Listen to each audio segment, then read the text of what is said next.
Guys. Punjab lorry ஒரு சிக்னலையும் சொன்ன மாதிரி நின்றுட்டு தான் இருக்கு. அடுத்த ஸ்டாப் ஹைதராபாத் நின்றுச்சு, அடிச்சு உடச்சிட்டாங்க. ஸோ குயிக்காக மேட்ச் சம்மரிக்குள்ளே போயிட்டு அப்படியே ரிவ்யூ பேசிடலாம். என்ன மேட்ச்னு பார்த்தோம்னா எஸ்ஆர்ஹெச் வர்சஸ் பஞ்சாப் ஹைதராபாத் நடந்தது. எஸ்ஆர்ஹெச் வந்து ஃபர்ஸ்ட் பேட்டிங் ஆடி 235 ரன்ஸ் அடிச்சாங்க. பஞ்சாபால் 207 ரன்ஸ் தான் 202 ரன்ஸ் தான் அடிக்க முடிஞ்சது. குயிக்காக விக்கெட்ஸ் லூஸ் பண்ணாங்க. So Punjab loose there third game in this tournament. And இந்த டோர்னமெண்ட் இந்த மேட்ச் லூஸ் பண்ணதுனால அவங்க ஃபார் த ஃபர்ஸ்ட் டைம் இந்த டோர்னமெண்ட்ல செகண்ட் பிளேஸ்க்கு போறாங்க.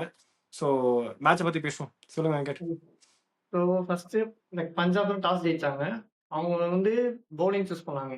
லைக் அவங்க மற்ற டீம்ஸ்ட அவங்க சேசிங் எடுத்தா லைக் அது ஒரு நல்ல கால் தான். பட் ஹைதராபாத்துக்கு அவங்க ஸ்ட்ரென்த்தே பேட்டிங் ஃபர்ஸ்ட் தான். பேட்டிங் ஃபர்ஸ்ட்ல 230 240 எடுத்து ஆப்போசிஷன் ஸ்கோர் போர்ட் ப்ரெஷர்ல போடுவாங்க. பட் அதே ஹைதராபாத்ல பண்ணதுனால தான் அதுல மிஸ் அவுட் பண்ணிட்டாங்க. மேபி ஒரு 210 220 மாதிரி பஞ்சாப் பேட் எடுத்து அடிச்சிருந்தா கூட ஒரு டஃப் கொடுத்துருப்பாங்க. ஹைதராபாத்னால இந்த ப்ரெஷர்ல 220 அடிக்கிறதுக்கு விக்கெட்ஸ் மேல ப்ரெஷர் போட்டிருக்கலாம். பட் அவங்களுக்கு பேட்டிங் ஃபர்ஸ்ட் கொடுத்ததுனால அது அவங்களுக்கு ரொம்ப ஃபேவரா போயிடுச்சு எஸ்ஆர்ஹெச். ஏன்னா அவங்களே டாஸ் ஜெயிச்சு பேட் பண்ற ஐடியால தான் இருந்திருப்பாங்க. நீங்க அவங்க ஸ்ட்ரென்த்துக்கே அவங்கள ஆட விட்டுட்டீங்க. ஸோ அது ஃபர்ஸ்ட் மிஸ்டேக் பண்ணாங்க. அதான் திருப்பி இவங்க பாட்லெட் 2 மேட்ச் 50+ 60+ கொடுத்ததுனால ஃபெர்குசன் எடுத்துட்டு வந்தாங்க. ஸோ அந்த ஒரு சேஞ்ச் இவங்க பண்ணாங்க பஞ்சாப். எஸ்ஆர்ஹெச் ஹர்ஷல் பட்டேலை திருப்பி அப்படியே வெளியில உட்கார வச்சிட்டாங்க. ஹர்ஷல் பட்டேல் வெளில உட்காரிச்சிட்டு ஹர்ஷ் டூபே ஆடிட்டாங்க. பட் அதே நிதிஷ் ரெட்டி ஃபிட் ஆயிட்டாரு. ஸோ அவரும் உள்ள வந்துட்டாரு அப்படி. அவ்வளவுதான். ஆனா என்ன அன்கீத் வர்மா சான்ஸ் தராம இவங்க சம்பரனியா நான் ஆடிக்கிறேன் அப்படின்னு சொல்லியிருக்காங்க. அது ஒண்ணுதான். பட் அவருக்கு எப்படின்னா சான்ஸ் கிடைக்கல பேட்டிங்ல. பட் அதே கீப் அப் பண்ணிட்டாங்க, பேக் பண்ணிட்டாங்க. ஸோ சேஞ்சஸ் பொறுத்த வரைக்கும் அவ்வளோதான். ஸோ மேட்ச் சம்மரிக்குள்ள இப்போ நம்ம போனோம்னா ஃபர்ஸ்ட் ஓப்பனிங் 2 பேருமே சூப்பரா ஸ்டார்ட் பண்ணாங்க. ஹெட்டா இருக்கட்டும், அபிஷேக் சர்மாவா இருக்கட்டும், ஹெட்டுக்கு ஃபுல்லா பாடியிலே தான் போட்டாங்க. அவரும் புல்லு மாத்தி மாத்தி ஆடுறாரு. புல்லே இன்னைக்கு அடிச்சிருப்பாரு. 20 ரன்ஸ் கிட்ட புல்லே அடிச்சிருப்பாரு. 3-4 சிக்ஸ். ஸோ புல்ல தான் ஒரு மேஜர் இன்னைக்கு சிக்ஸஸ் அடிச்சது எல்லாமே. ஏன்னா ஃபெர்குசனும் புல் ஷாட் மேல தான் போட்டாரு. யான்சனும் அதே தான் புல் ஷாட்டுக்கு போட்டாரு. ஸோ நல்லா ஃபேர் ஆயிட்டாரு. கட் ஷாட் ஆட விடாம பண்றதுக்காக. அந்த சைட்ல அபிஷேக் லைக் ரொம்ப ஸ்டார்ட் பண்ணாரு. 35 ஆஃப் 13 பால்ஸ் கிட்ட அடிச்சாரு. ஸோ அந்த பவர் பிளேலேயே அவங்க 3 ஓவர்ஸ்லேயே 50 மேல போயிட்டாங்க. ஸோ அந்த டெம்போ கம்மியாகாம இருக்கிறதுக்கு அடுத்த 3 ஓவர்ஸ் இவர் டேக் டவுன் பண்ணிட்டாரு. எட்டு டேக் டவுன் பண்ணிட்டாரு. ஸோ 6 ஓவர்ஸ்ல அவங்க நல்ல ஸ்கோர் பண்ணிட்டாங்க. 75-80 மாதிரி. அதுக்கப்புறம் தான் மிடில் ஓவர்ஸ்ல இழுத்து பிடிச்சிருக்கலாம் பஞ்சாப். பவுலர்ஸுமே ரொம்ப குறை சொல்ற மாதிரிலாம் போல.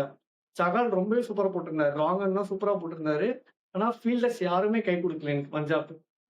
ஒருத்தங்க 2 பேர் தான் எப்போதும் ரொம்ப மோசமா பண்ணாங்க பஞ்சாப்ல. இன்னைக்கு எல்லாருமே மிஸ் அவுட் பண்ணாங்க. பட் அவங்க 3 கேட்ச் டிராப் ஆச்சு வித்தின் ஸ்பேன் ஆஃப் 10 பால்ஸ். இந்த 10 பால்ஸ் 3 கேட்சுமே டிராப் ஆனது டீப் ஸ்கொயர் லெக் தான். ஸோ ஏதோ ஒரு ஃபிளட் லைட்னு ஏதோ ஒரு ஸ்டேடியத்துல சுத்தி இருக்க ரிங் லைட் அவங்களுக்கு ஏதோ டிஸ்டர்பினா இருந்துச்சா என்னன்னு இப்போ அவங்க ப்ரெஸ் கான்ஃபரன்ஸ்ல பாண்டிங் சொன்னாலும் தெரியும். பட் 3 கேட்ச் விடுறப்ப பாண்டினா அப்போ ஸ்பீச் கொடுத்துட்டு இருந்தாரு. லைக் ஸ்டார் ஸ்போர்ட்ஸுக்கு தான். அவர் அவ்வளவு பொறுமையா பேசுற ஆள்லாம் கிடையாது. அவர் அவ்வளவு கடுப்பா இருப்பாரு. 3 ஃபீல்டர் மாத்தி மாத்தி விட்டதுல. ஆனா அந்த கோவத்தை வெளியில காட்டாம அப்படியே மெயின்டைன் பண்ணாரு. இன்னைக்கு சசாங்க் வேற உள்ள வந்துட்டாரு. அந்த ஸ்டேஜ் சொல்ல மறந்துட்டேன். ஸோ சசாங்க் உள்ள வந்தவொடனே அவர் ஒரு டிராப் போட்டாரு வழக்கம் போல. அவர் ஒரு டிராப் கேட்ச். அப்புறம் கூப்பர் கான்லி ஒரு டிராப் கேட்ச். ஃபெர்குசன் ஒரு டிராப் கேட்ச். ஸோ 3 பேருமே டீப் ஸ்கொயர் லெக் தான். இந்த 3 முடியறப்ப கரெக்டா அந்த நேரம் பார்த்து அதே ஓவர்லயே ஸ்டெம்பின்னு விட்டுருவாரு. ஸோ கிட்டத்தட்ட ஒரு 4 மிஸ் அவுட் ஆயிருக்கும் within the span of 12 balls. So அதுதான் அவங்கள இந்த மேட்ச்லயே ஆன் பண்ணியிருக்கு. ஏன்னா இஷான் கிஷன் அதுக்கப்புறம் 50 போயிட்டாரு. கிளாசன் 60s போயிட்டாரு. அவர் பெங்களூர் ஸ்ட்ராங் பினிஷ் கிடைச்சது. இங்க 2 பேருமே இல்லைன்னா 200 அவங்க எடுத்திருப்பாங்களான்னு தெரியல. லைக் லாஸ்ட் கேம் வேற 165ல அவுட் அவுட் ஆயிருப்பாங்க ஹைதராபாத். ஸோ அதுல மிஸ் அவுட் பண்ணிட்டாங்க இன்னைக்கு.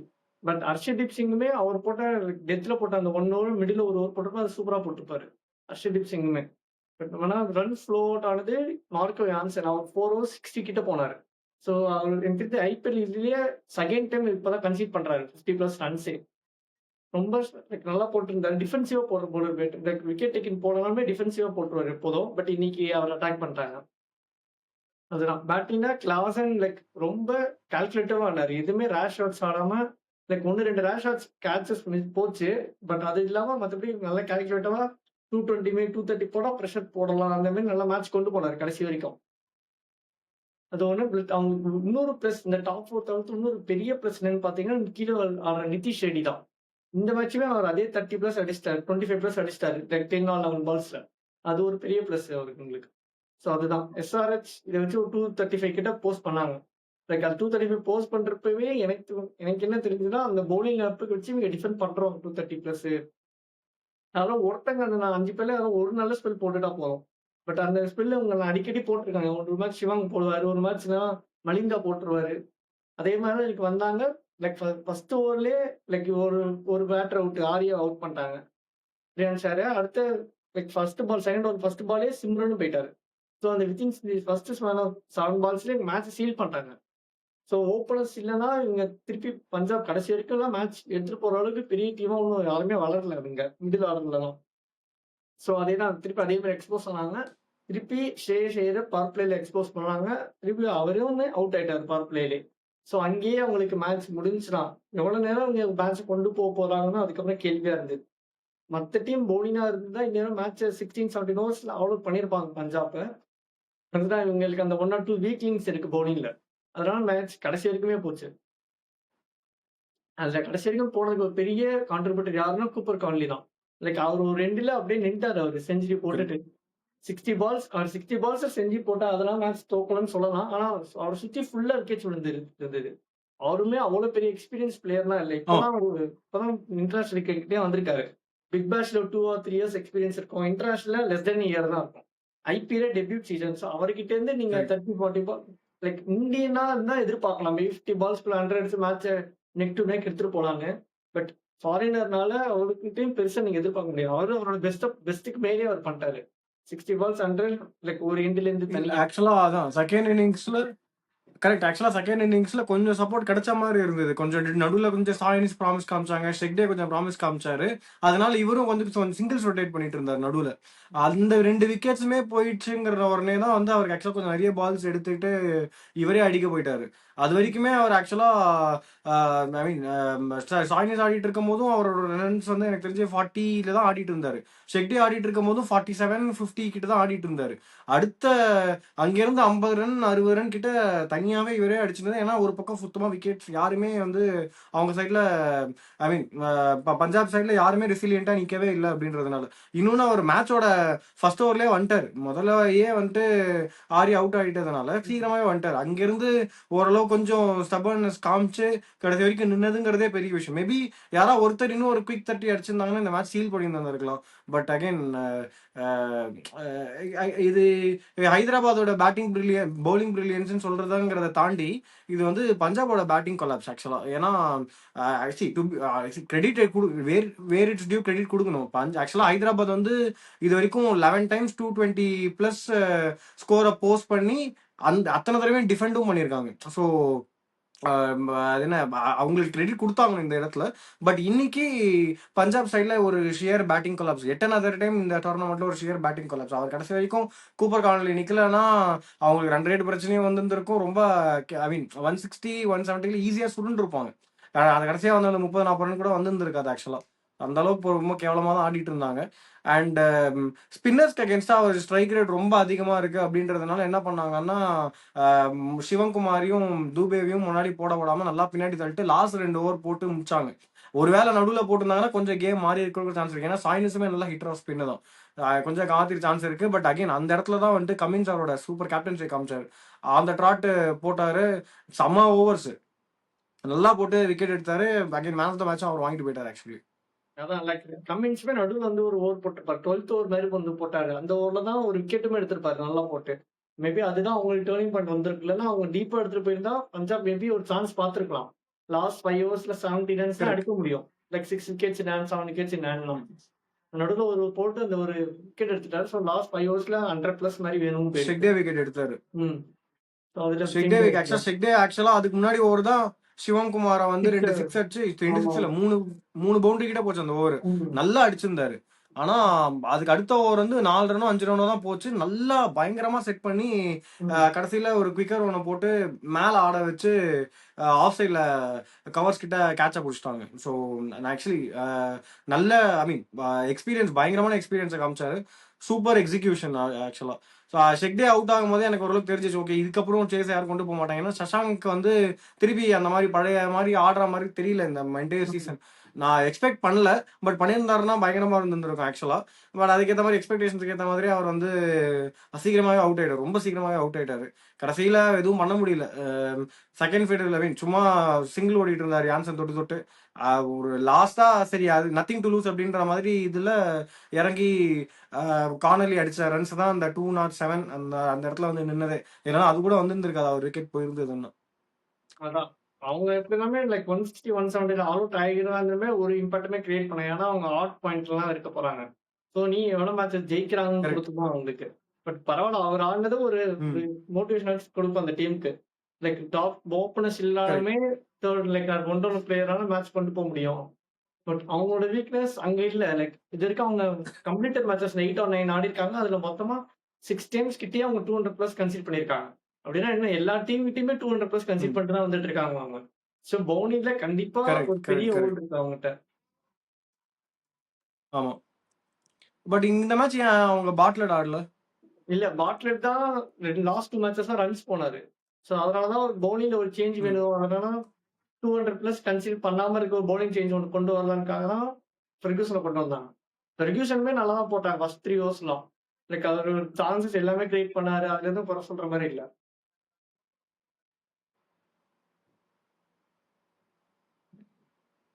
ஸோ அண்ட் செஞ்சுரிஸ் பற்றி பேசும்போது youngest overseas batsman to score a century in IPL வந்து கூப்பர் கார்னலி தான். ஒரு எட் அனதர் ஒரு நியூ ரெக்கார்டு அவர் பண்ணியிருக்காரு. அண்ட் எஸ்ஆர்ஹெச்க்கு அகேன்ஸ்டா அதிகமான ரன்ஸ் ஒரு இன்னிங்ஸில் அடித்த பிளேயரும் கூப்பர் கார்னலி தான். ஸோ ஒரு டிஃப்ரெண்ட் ஸ்டாட் இன்னைக்கு அவர் பேரில் இருக்கு. So great innings from his side. ஒரு லோன் உல்ஃபா இன்னைக்கு ஆடினார் ஆக்சுவலி. அதை தாண்டி பார்த்தோம்னா இந்த ஐபிஎல் சீசன்ல யாருமே செஞ்சுரி அடிக்கவே கூடாது அப்படின்ற நிலமையில தான் இருக்கு ஆக்சுவலா. ஏன்னா century almost 85% of the centuries actual losing சைடில் தான் முடிச்சிருக்கு. That includes KL Rahul's 150 plus score. KL Rahul's அடிச்சு தோத்தாங்க, வைபவ் சூரியன்ஸ் அடிச்சு தோத்தாரு, ரயான் ரிக்கில்டன் சூப்பர் ஸ்கோர் அவர் அடிச்சு தோத்தாரு, டீகாக் அடிச்சு தோத்தாங்க. அப்புறம் எனக்கு தெரிஞ்சு வேற யாரும் இன்னும் 2 பேர் கூட செஞ்சுரி அடிச்சாங்க. அவங்களும் they went on losing side only. எனக்கு தெரிஞ்சு சஞ்சு சாம்சன் மட்டும் நடுவில் கொஞ்சம் தப்பிச்சிட்டாருன்னு நினைக்கிறேன் செஞ்சுரி அடிச்சு மேட்சை வின் பண்ண கேஸ்ல. இன்னைக்கு வந்து அந்த லிஸ்ட்ல வந்து கூப்பர் கார்னலி ஜாயின் பண்ணியிருக்காரு. அவரும் அவர் டீம்ல செஞ்சுரி அடிச்சு இன்னைக்கு மேட்சை தோத்துருக்காங்க. ஸோ ஒரு மாதிரி ட்ரிபிள் டிஜிட் ஸ்கோருக்கு இந்த ஐபிஎல் சீசன் ஒரு ஹாண்டிங்காகவே இருந்திருக்கு. ஆன் திஸ் நோட் இந்த ஒரே ஒரு பாயிண்ட் என்ன சொல்லணும்னா, பஞ்சாபுக்கு வந்து எக்கச்சக்க பஞ்சர்ஸ் ஊந்துனே இருக்கு. அவங்க சரி பண்றது எப்படி சரி பண்ண போறாங்கங்கிறது எனக்கு தெரியல. ஏன்னா வெட்ட வெளிச்சமா தெரியுது அவங்களோட பவுலிங்கை அவங்களால இதுக்கப்புறம் சரி பண்ணவே முடியாது அப்படின்ட்டு. ஸோ அவங்க மிடில் ஆர்டர் பேட்ஸ்மேன்ஸை அவங்களால ஐ மீன் ரிப்பேர் பண்ண முடியல அப்படின்னா ஐ டோன்ட் நோ. ஏன்னா அவங்க பிளே ஆஃப்ல அவங்க எலிமினேட்டர் ஆடுற சுச்சுவேஷன் கூட வர வாய்ப்பு இருக்கு. அண்ட் அங்கேயுமே அவங்க தோக்கிறதுக்கான சான்சஸ் ரொம்ப ஜாஸ்தி. ஏன்னா ரொம்ப டேபிள் டைட் ஆகிட்டே போயிட்டு இருக்கு. இத்தனை ஐ மீன் ஆரம்பத்துலேருந்து கிட்டத்தட்ட 50 மேட்ச் கிட்ட ஆக போகுது. இத்தனை நாளாக ஃபர்ஸ்ட் பிளேஸ்ல இருந்த பஞ்சாப் இதுக்கப்புறம் இப்போ வந்து ஃபார் த ஃபர்ஸ்ட் டைம் இறங்கியிருக்காங்க. அண்டு இந்த இறக்கம் எப்படின்னா கண்டினியூஸா 3 மேட்ச் தோத்து வந்த டவுன்ஃபால் இது. ஸோ அவங்க பவுலிங்ல எனக்கு தெரியல இதுக்கப்புறம் எவ்வளோ ஸ்டெப் அப் பண்ண போறாங்க பவுலர்ஸ். ஏன்னா அவங்களுக்கு இருக்கிறதே ரொம்ப லிமிடெட் ஆப்ஷன்ஸ் தான். ஸோ பேட்ஸ்மேன்ஸ் அவங்க ஆன் டு த மார்க் ஆடலை அப்படின்னா ரொம்ப ப்ராப்ளமேட்டிக்கா இருக்கும் பஞ்சாபுக்கு.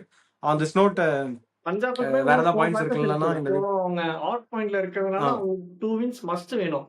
ஒரு வழியே இல்ல. Plus correct. RCB vs Punjab ஒரு மேட்ச் ஒன்று பெண்டிங்ல இருக்கு. இது வரைக்கும் இன்னும் நடக்கவே இல்ல. ஸோ அந்த மேட்ச் ஆர்சிபி அப்புறம் போவாங்கன்னு வச்சுட்டு நம்ம லைக் அசியூம் பண்ணா 3 மேட்சஸ் 2 வின்ஸ் கிட்ட அவங்க எடுக்கணும். ஸோ அதுவுமே அவங்களுக்கு ரொம்ப டைட் தான். ஒரு மேட்ச் எனக்கு தெரிஞ்சு மும்பையோட அதான் இருக்குன்னு கரெக்ட் ரொம்ப நினைக்கிறேன். டைட். மும்பையோட இருக்குன்னு நினைக்கிறேன். அந்த மேட்ச் அவங்களுக்கு தெரியல. இன்னொரு அந்த கிவன் டே தான் அதுவுமே. கரெக்ட். ஏன்னா மும்பைக்கு முன்னாடி லூஸ் ஆக்சுவலா பண்றதுக்கு மும்பை நிறைய கொஞ்சம் டீம் ப்ராமிஸ் காட்டுறாங்க. ஏன்னா இப்ப லூஸ் பண்றதுக்கு மும்பைக்கு எதுவுமே இல்ல. சோ அவங்களுமே கூட்டு கரெக்ட். போகலாம். அதுவுமே ரிஸ்க் தான் அவங்களுக்கு இப்போ இருக்கிறதுக்கு. பிரஷர் இல்லாம ஆடுவாங்க மும்பையுமே. கரெக்ட். ஆமா எஸ். அண்ட் போன மேட்சை ஃப்ரீ ஃப்ளோ பார்த்தோம். அவங்க நத்திங் டு லூஸ்ங்கிற மாதிரி தான் ஆடினாங்க. பயங்கரமான விக்டரியும் கூட. ஸோ எனக்கு தெரிஞ்சு அவங்க ஆல் ட்ராட் போனாங்க அப்படின்னா ஐ மீன் ஃபுல் ஆன் போனாங்க அப்படின்னா 2 சைட்லையுமே பேட்ஸ்மேன்ஸ் நல்ல பேட்ஸ்மேன்ஸ் இருக்காங்க. But bowlers on this day on a given டே கொஞ்சம் ஸ்லைட்லி மும்பை பவுலர்ஸ் கொஞ்சம் பெட்டர் தான். எனக்கு தெரிஞ்சு அந்த மேட்ச் கூட பஞ்சாப் கொஞ்சம் கஷ்டமா தான் இருக்கும்னு நினைக்கிறேன். ஈஸி கேம் சொல்லி கடந்து போக முடியாது. ஸோ அகைன் இன்ட்ரெஸ்டிங் மேட்சஸ் இருக்கு. பஞ்சாப் இப்படியே போச்சுன்னா ஐபிஎல் கப்பை பற்றிலாம் அவங்க யோசிச்சு பார்க்க முடியாது. நான் வந்து ஆரம்பத்தில் ரொம்ப கான்ஃபிடென்ட்டாக இருந்தேன் ஸ்ரேயஸ் ஐயரால முடியும் அப்படின்ட்டு. இப்போ எனக்கே கொஞ்சம் ஸ்லைட்டாக டவுட்ஸ் வர ஆரம்பிச்சிருக்கு. எனிவேஸ் ஆன் திஸ் நோட் இந்த வீடியோ நாங்கள் முடிக்கிறோம். மற்றும் ஒரு நல்ல ப்ரிவியூவில் வந்து உங்களை நாங்கள் மீட் பண்ணுறோம். Until then it's Wolfer signing of.